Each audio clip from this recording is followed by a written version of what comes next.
Pittsburgh at Los Angeles. I actually think this game was a little bit of a ref show at the end. Yeah. So it was, I would say, one of the more entertaining games of the week that I didn't expect. It was a weird game. Like, so fit into an odd category. What do you think, realistically the Steelers are? Because right now they're sitting at 4-2, second in the North.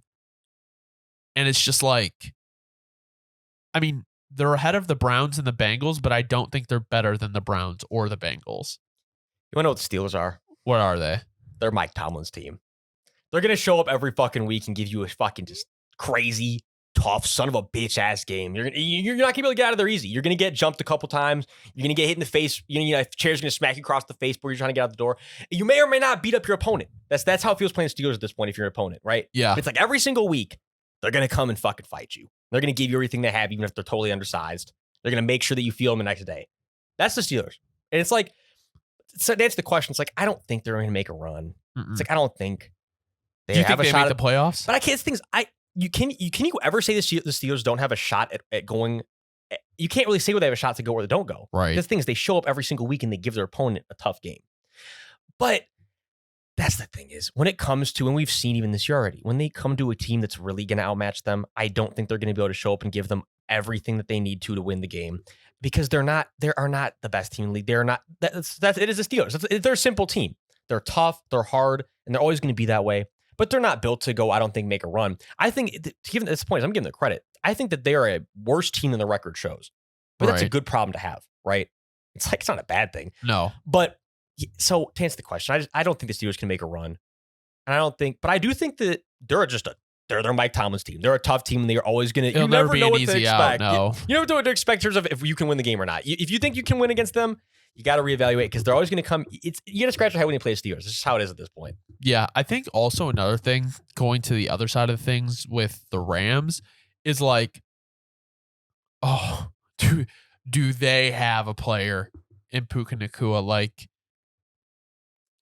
it's just we'll address this in a second. Is he an All-Pro this year? Oh, he's actually no. I'm glad. Now hold on. Now that you pulled it up, let me pull up the exact numbers right now. Because no, if he stays on the same pace he is right now, there's no doubt he is literally gonna be very likely, an All-Pro his rookie year. Because he's on pace for at least 1,600 yards right now. He's already got touchdowns? 750. Like 7 touchdowns, 6 touchdowns. He has 2 touchdowns this year. So he'd probably be on pace for like 6. But he has about 60 catches. That's the thing is, with a guy like Puka, it's going to be hard to get them the ball in the end zone, because that's kind of how it goes. He was making some ridiculous catches. Like the Rams, imagine if the Rams decided to say, fuck it, and go get a top quarterback this year. Like, they are the team that would do that. And like, Kyron Williams looks good. Puka looks good. Cooper still looks good. Higbee's solid. Like, they have all the weapons ready. If they improve the line further and get a young QB, especially with McVay, I mean, the Rams could be right back to dominating in a year or two. In I don't want to say every single one, but give me 1 second here. Hold on. Because I can't say every single one, but I'll tell you exactly what I'm talking about. Because this is what I'm going to say. The Rams, because the thing, they're on the fuck the pick strategy. We know how they've been operating. But look, everyone's saying, when you draft how they have been drafting in the late rounds, you get away with it. They drafted literally already one of the better guards in the league, Steve Avila. You drafted Byron Young, who's already playing at a starting level for sure. Throw him on the line. He's already starting. He's playing as a very solid edge rusher. Already one of the, I'd say, top half edge rushers in the league's rookie year. He's playing good. He's not out there all the time. You would say he's out there. He has good reps. Colby Turner playing awesome. Starting here. He's out here getting starting reps.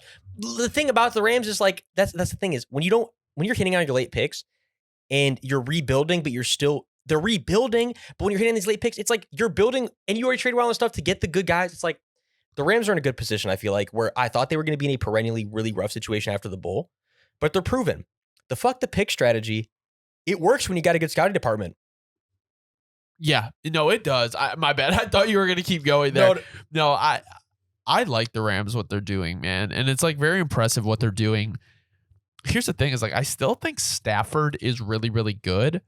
I just think like his mistakes kill them a lot of the time. Like, he has 6 interceptions this year, so like 1 per game. And like he's thrown 2 in some games and shit, but it's just like it's really tough like to win when you're constantly turning the ball over.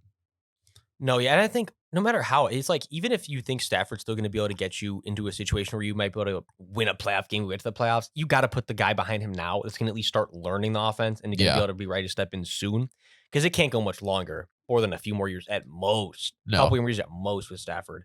And that's at most. That's what I can see them do though. Maybe drafting a QB, having him sit for a year. No, yeah, probably best case scenario, right? Yeah, I think that needs to be more of a trend instead of throwing these guys into the fire right away. Definitely does need to be more of a trend.